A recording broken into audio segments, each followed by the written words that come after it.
Os seus esforços parece que não dão em nada, mas você quer mudar, você quer ser algo melhor, uma pessoa melhor, não é isso?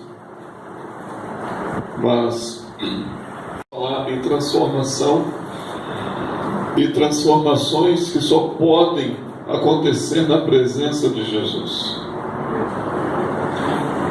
Não existe transformação pela força humana. A força humana pode mudar hábitos. Eu posso me esforçar para mudar meus hábitos. Se eu deixo de fazer algo que eu acho que é muito ruim, eu posso me esforçar para eu mudar. Mas nenhum esforço que eu fizer vai fazer com que eu goste de fazer aquilo que eu fazia antes.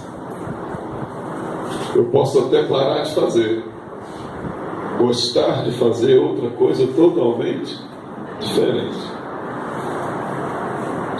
No livro de São João, no capítulo 11,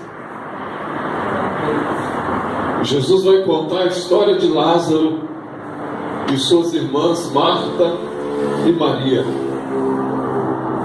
É um drama, é uma dor, é uma perda. E Jesus ele vai nos mostrar que o nosso limite, que o nosso impossível é a oportunidade que Deus tem para operar um milagre. Amém? O verso 1 do capítulo 11 de São João diz assim: estava enfermo Lázaro de Betânia, da aldeia de Maria e da sua irmã Marta. Esta Marta, cujo irmão Lázaro estava enfermo. Esperar a colega aqui achar. São João 11.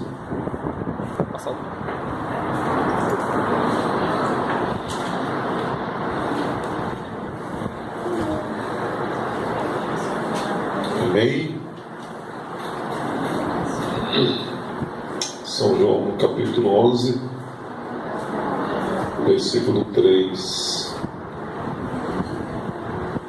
Amém.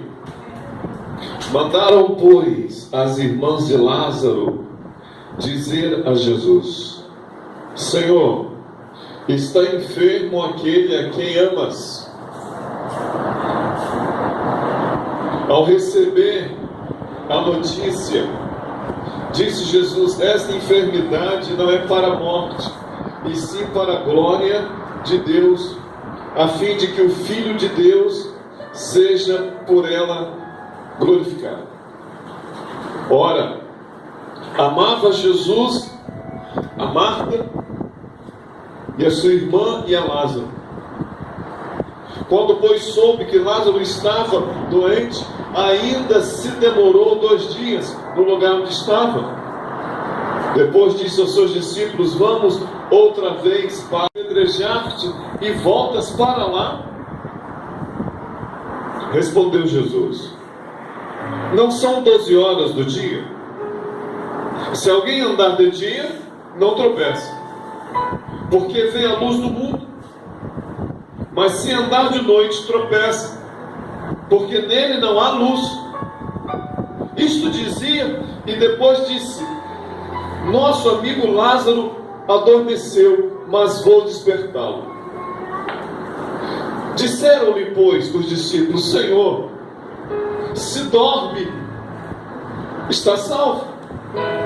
Jesus, porém, falara a respeito da morte de Lázaro, mas eles supõem que tivesse falado do repouso do sono. Então Jesus disse claramente: Lázaro morreu. E eu me alegro, porque, e por vossa causa me alegro, de que lá não estivesse, para que, pois, crer. Mas vamos ver mas vamos ter com Ele.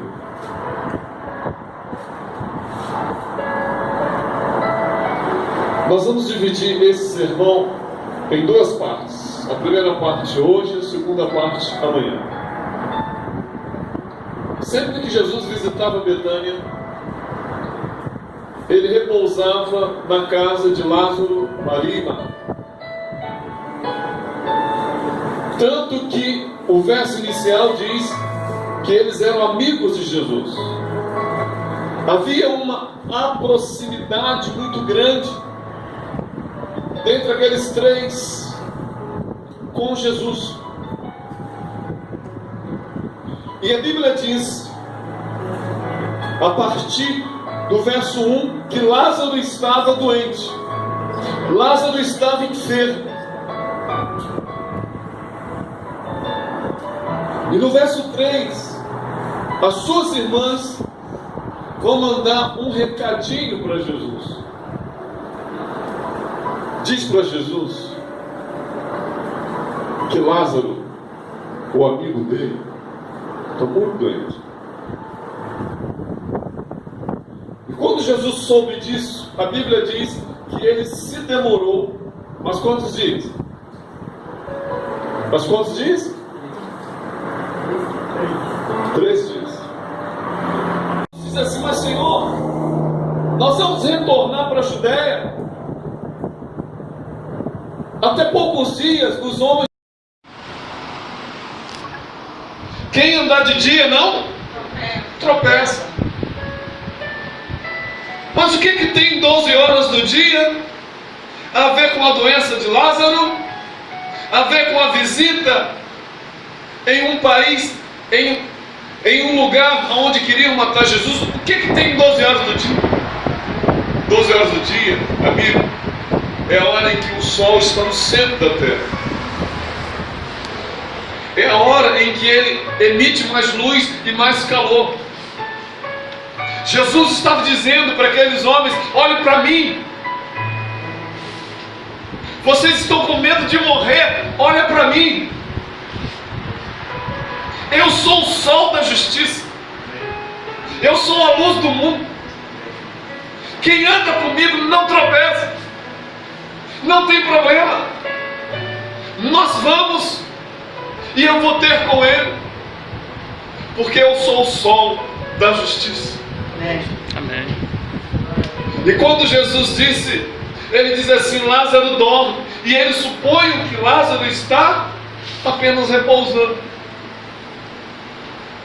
Parece que Jesus está falando grego, sim ou não?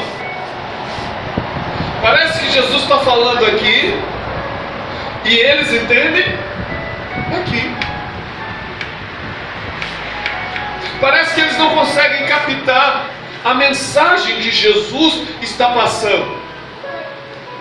Havia uma insegurança constante no coração daqueles homens.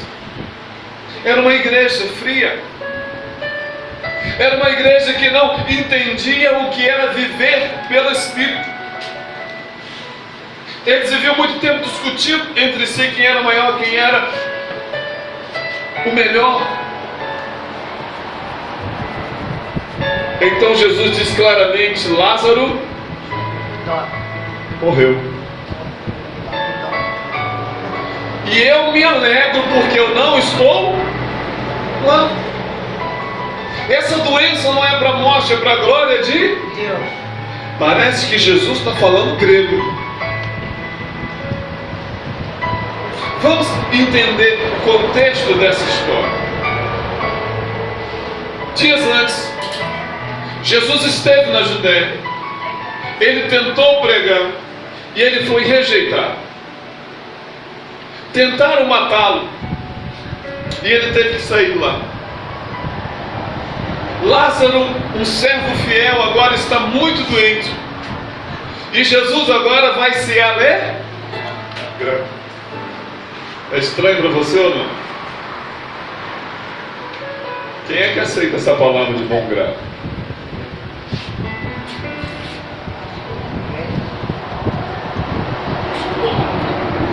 Quem é que aceita? Existe uma família sofrendo. Existem duas irmãs chorando. Existe um homem que está quase morrendo. E Jesus está alegre. Existe desassossego numa casa. Existe aflição no lar. Existe lágrimas nos olhos. Existe desespero. Existe falta de fé. A agonia está tomando conta. Jesus não chega e ele está alegre. Eu quero dizer novamente, eu vou bater nessa tecla todos os dias. Jesus estava vivendo em uma esfera superior. Mas a igreja não conseguia alcançar essa visão. Jesus é aquele que vê o fim desde o começo. O Salmo 139 diz que ele conhece todos os nossos dias antes que eles viessem a existir. Quando a nossa vida ainda era informe, diz o salmista, Deus já nos via no ventre de nossa mãe. Sabe o que significa uma vida ainda informe? Informe é aquilo que não tem forma. A ciência diz que quando uma mulher engravida, quase 1 milhão de germezinhos, não sei se eu posso chamar de germezinho, ou sapinhos. Porque quando eles querem fecundar, e todos correm em direção ao ovo, é um momento único. Aquele que consegue penetrar, ele fecha a porta e ninguém mais entra. Todos que estão de fora morrem. 1 milhão. É isso que a ciência diz. 1 milhão. Sabe aquelezinho que entrou? É você. E o Salmo 139 diz que naquele momento Deus já sabia seu nome. Você não tinha forma nenhuma. Você parecia mais um sapinho correndo. E Deus já sabia qual seria a sua cor, qual seria o seu nome, qual seria o seu dilema, qual seria a sua história. Eu me alegro, mas querido, por que Jesus estava alegre? Porque quando a nossa dificuldade chega, quando a dor chega para mim e para você, quando o impossível bate na minha porta, quando o desespero aparece, quando eu digo assim, eu não consigo fazer mais nada, esse é o momento do sobrenatural acontecer. Porque enquanto você pode fazer, Deus não faz. Enquanto você acha que pode fazer, Deus não faz. Na segunda tempestade que os discípulos passaram, depois vocês podem ler isso, a Bíblia diz que Jesus ele sai à tarde para o monte orar. E os discípulos, eles tomam o barco, eles tomam a dianteira. E de repente chega a tempestade. Olha só que coisa. Jesus estava no monte orando, e Marcos diz assim: e vendo-os em dificuldade. É isso que Marcos diz. E vendo-os em dificuldade. Mas o que tem isso de importante? Jesus estava a 25 a 30 estádios deles. Sabe o que significa isso? Era 5 quilômetros de distância. Como que alguém consegue ver o outro no meio da noite, escuro, no meio de uma tempestade, a 5 quilômetros de distância, e dizer assim: os meus discípulos estão remando com dificuldade? Você sabe o que significa 5 quilômetros de distância? Alguém que consegue alcançar 5 quilômetros de distância é como se fosse mais ou menos do posto Novo Mundo até o Ferreira Machado. Mais ou menos isso. Alguém consegue avistar algo nessa distância? Mas Jesus estava lá no monte orando, E Marcos diz assim: e vendo-os em dificuldade.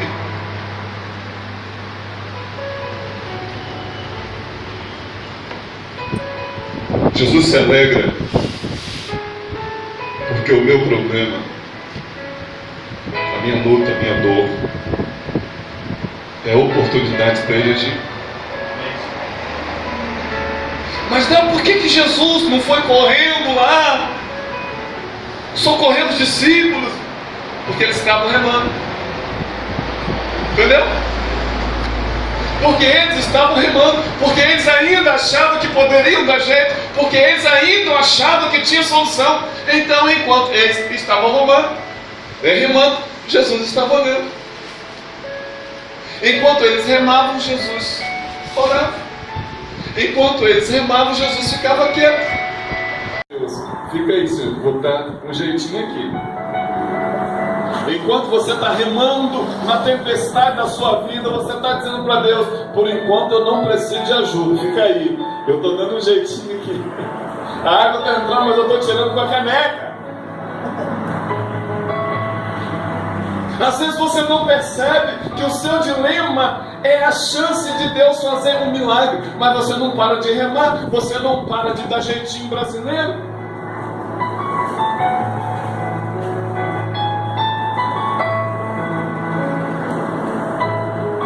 Eu me alegro por não estar lá. Isso aqui é muito profundo. Por que Jesus diz que ele se alegra por não estar lá com Lázaro? Você sabe? Por que Jesus diz: eu me alegro porque eu não estou lá? É simples, irmão. E claro. Porque se Jesus estivesse presente naquele momento, o amor que ele tinha por Lázaro não ia permitir que Lázaro morresse. E ele diz assim: eu estou feliz porque eu não estou lá. Porque se eu tiver, ele não morre. Aprenda uma coisa: na presença de Deus ninguém morre. Aponta na Bíblia alguém que morreu na presença de Cristo. Aponta para mim, mostra. Infartou, morreu. Uma pessoa. Judas, para morrer, teve que ir para longe. Porque na presença daquele que é vida, a morte não se aproxima. Amém. Eu estou feliz porque eu não estou lá, porque se eu estivesse lá, Lázaro não morria. E se Lázaro não morrer, eu não posso testemunhar do poder de Deus. Aí ele deixa a família chegar ao extremo da dor. Ele permite que a sua prova chegue ao seu limite, simplesmente para você entregar de uma vez por toda o barco da sua vida e parar de remar. Pare de remar, pare de tirar a água do barco, porque não tem jeito. Quanto mais você tenta, mais água entra.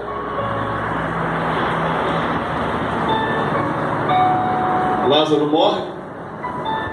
E a Bíblia diz que Jesus ainda se demora. Sabe o que significa se demorar, não? Se demorar significa que não tinha nada prendendo ele. Ele não tinha compromisso nenhum, ele não tinha escala com igreja nenhuma. Ele se demorou, ele quis demorar para esperar Lázaro morrer. Porque o melhor ainda estava por vir. Olha para mim, os discípulos sabiam disso? Vamos nos colocar no lugar daqueles homens. Que pensamento talvez tenha subido na mente deles? Nossa, se ele trata assim um amigo, imagina se eu não quero nem ser inimigo do Senhor. Se o melhor amigo dele está morrendo, ele está de bobeira aí dando rolé para um lado para o outro, não corre, não vai socorrer. Se ele faz isso com o amigo dele,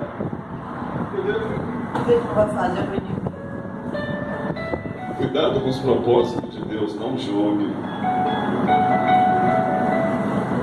Não julgue os propósitos de Deus. Podem parecer estranhos, podem parecer que não dá para entender, mas no final você vai dizer assim: foi o melhor. Ele sabia o que estava fazendo. Ele sabia.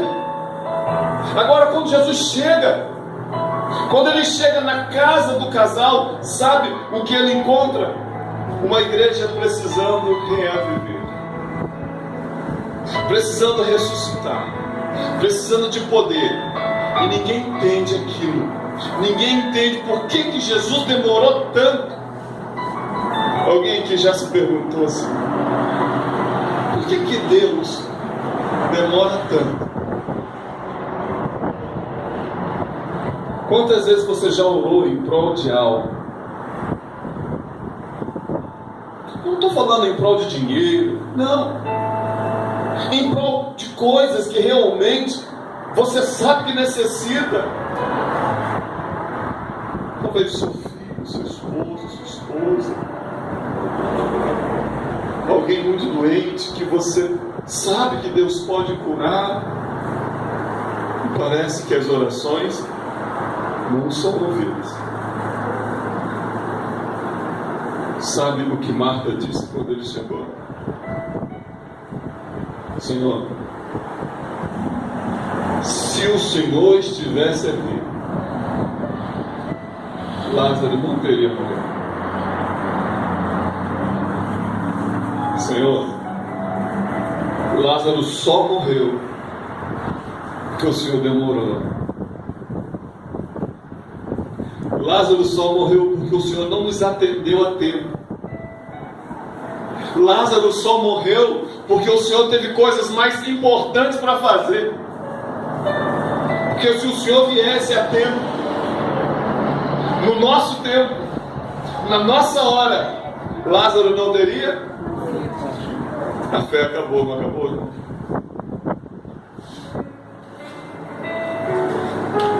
Talvez eu faria a mesma coisa que aquelas duas irmãs. E mais uma vez, Deus vai levar a sua igreja a alcançar um patamar mais elevado na vida espiritual. A fé de Maria e Marta foi até a UTI. A fé de Maria e Marta foi até o coma. Mas quando chegou o óbito, acabou a fé. E agora vem a culpa. Quem é culpado? Jesus. Que tipo de fé você tem, meu amigo? Existe uma música de um cantor que tem aí, não sei o nome dele, mas essa música diz que a minha fé, ela não está firmada. É como é? Nas coisas que podes fazer. Eu aprendi a te adorar pelo que és. O coro diz assim: se Deus fizer, e se não fizer? Se as portas abrirem e se fechar? Irmãos, tudo isso é muito bonito. Isso é maravilhoso. Mas e quando as portas se fecham na sua vida? Ele é Deus. Você ainda continua cantando que Ele é Deus. Quando as orações não são atendidas no seu tempo e no seu modo, você ainda acredita que Ele é Deus? A última lição que eu quero passar nessa noite é que o tempo de Deus não é o nosso. Maria e Marta queriam que Jesus as atendesse de imediato. Jesus disse: não, só vou atender daqui a 4 dias. Queria que Jesus atendesse enquanto Lázaro estava na UTI. Jesus disse: não, eu vou atendê-lo quando ele estiver no sepulcro. Queria que Jesus viesse correndo, quem sabe, para dar a última palavra. para ver quem sabe a última vez no amigo. Jesus disse: não, eu vou quando eu quiser, eu vou a hora que eu quiser, e vou do modo que eu quiser, porque Deus é Deus. Amém. Sabe por que a gente vive tão angustiado com os problemas? Porque nós medimos o tamanho de Deus pelo tamanho da nossa fé. Quando Deus se equipara ao tamanho da nossa fé, assim que a nossa fé é frustrada, nós também nos frustramos com Deus. Porque nós tínhamos uma perspectiva de fé. A perspectiva dela era assim: poxa, o mensageiro foi agora correndo, ele foi a cavalo com certeza, e quem sabe amanhã de manhã Jesus já está aqui. Foi o plano. Elas estavam erradas, irmãos? Não. Eram humanas, como você e eu. Acontece que Deus não é humano. Enquanto você trabalha nessa esfera humana, Deus trabalha na esfera espiritual. Enquanto você quer cura na UTI, Deus já planejou ressuscitar ao quarto dia. Enquanto você quer curar uma pessoa, Deus quer salvar uma cidade com o seu testemunho. Percebe que a visão dele é muito mais ampla que a nossa? Percebe que ele vai mais além? E é isso que ele está nos convidando. Coloque sua vida na minha mão e vamos um pouco mais além. Sabe, amigos, irmãos, eu estava numa igreja numa cidade chamada Divinópolis. A primeira vez que eu fui nessa cidade. E quando eu preguei no sábado pela manhã, tinha uma jovem no quarto banco da igreja, e essa jovem chorava muito, muito, muito, muito. Eu não entendia porque o sermão não era nem emotivo, não estava falando nada que pudesse tocar o coração, era mais doutrinário, mas ela chorava demais. E quando terminou o culto, a igreja foi embora e ela ficou sentadinha. E eu retornei e disse assim: eu posso te ajudar? E ela disse: ninguém pode me ajudar. Eu disse: mas pelo menos conta o que está acontecendo. Ela disse: eu preciso de um milagre. Um milagre? Pois bem, eu conheço alguém que faz milagre. É Jesus. Aí ela riu de mim. Ela disse: moço, você não entendeu. Deixa eu te contar a minha história. O meu marido está entravado numa cama. Ele sofreu um acidente. Não tem INSS. Eu não posso trabalhar porque eu cuido dele, porque ele virou uma criança. E o nosso aluguel está atrasado 6 meses. E ontem à noite eu fui despejado. Os meus móveis estão na calçada, cobertos por um saco preto e amarrado com algumas cordas. O meu esposo está dormindo na casa de um vizinho. Arrumava um cantinho para ir lá. E eu estou aqui pensando por onde eu vou. Eu não tenho mais nada.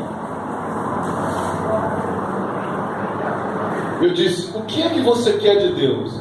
Ela disse: eu quero uma casa. Pois bem, uma casa. Você acredita que Deus pode te dar uma casa? Ela disse: sim, acredito. Então vou embora em paz. Ela falou assim: mas como? Embora para onde? Se eu não tenho para onde ir.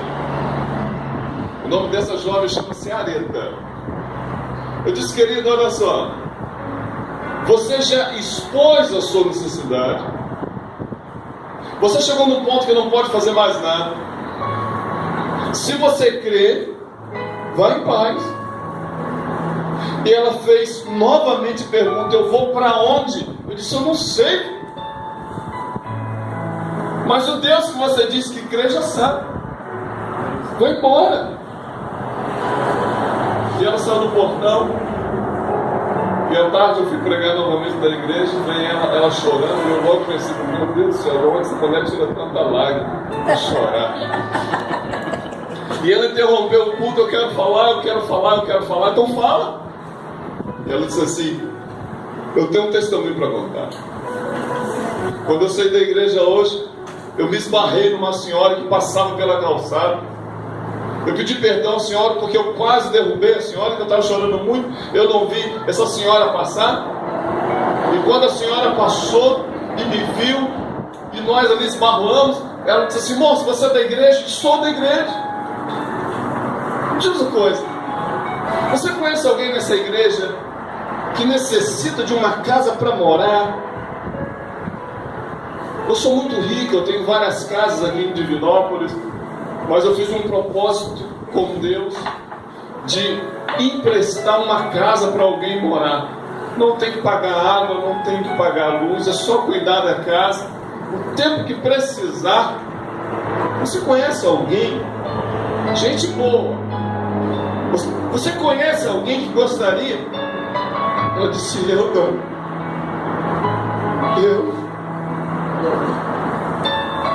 E naquele dia, aquela jovem foi embora para casa. Porque Deus, Ele trabalha além das nossas perspectivas, irmãos. Deus está acima de tudo isso.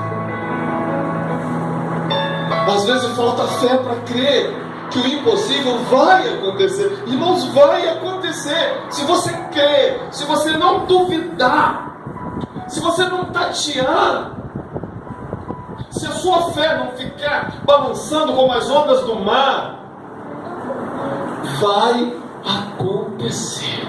Amém. Amém. Eu estava em Goitacazes. Era uma semana jovem e eu havia combinado com o ancião de visitar alguns afastados da igreja. Um deles morava em uma comunidade próxima dali. E quando eu cheguei nessa casa, a mãe me recebeu e disse, que bom que você veio. Eu já havia pedido ao irmão, esqueci o nome dele, que você viesse aqui e você veio. Porque tem pessoas que sofrem e pedem ajuda. Tem pessoas que sofrem e clamam. Tem pessoas que assumem, eu não consigo mais remar o meu barco. Me ajuda, por favor. E Deus ajuda. E quando eu cheguei naquela casa, o jovem não estava. Ele era viciado em droga. Mas eu conheci a mãe desse jovem. Eu disse assim, olha, eu queria convidar seu filho para essa semana de oração. E ela disse, meu filho vai. Eu disse, mas como que a senhora tem tanta certeza? Ela disse, em nome de Jesus, meu filho vai. Eu oro para o meu filho todo dia. Todo dia. Eu comecei a pregar no sábado, quando foi na quinta-feira à noite, o filho dela chegou da igreja. Chegou para nunca mais sair. Sabe qual é o testemunho dessa mulher? Todo dia. Essa mulher acordava 3 horas da manhã para orar pelo filho. E ela colocava o joelho no chão. E ela dizia assim, Senhor, amanhã meu filho vai na igreja em nome de Jesus. Domingo chegou e o filho não foi. Ela acordou na madrugada de segunda para terça e ela orou e disse, Senhor, amanhã meu filho vai na igreja em nome de Jesus. E o filho não? Terça-feira ela fez a mesma coisa. Quarta ela fez a mesma coisa. E quando foi na quarta à noite, ela estava orando de madrugada, 3 horas da madrugada, o filho não estava em casa. Ela escuta 10 tiros, 10 tiros. E ela de joelho chorando, dizia: Senhor, esse pode ser meu filho, mas amanhã ele vai na igreja. É uma coisa de louco, meu irmão. Sim ou não? Sabe o que aconteceu com os 10 tiros? Aquela mãe estava certa, era do filho dela sim, mas nenhuma bala o atingiu.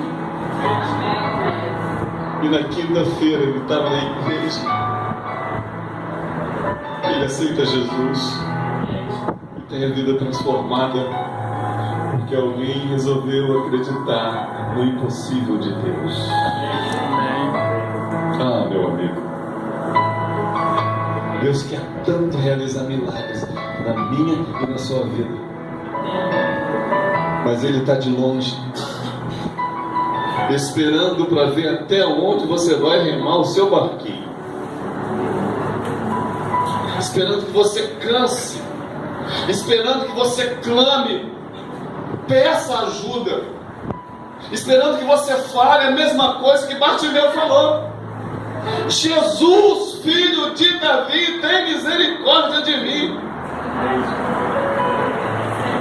Bartimeu podia ficar sentadinho ali quietinho, não podia, irmão? Para a vida seguir, mesmo jeitinho que estava sempre, não podia? Ele resolveu crer no sobrenatural. E Deus operou milagres. Que Deus abençoe vocês, meus irmãos. Que Deus nos abençoe hoje e sempre. Amém. Em nome de Jesus. Amém.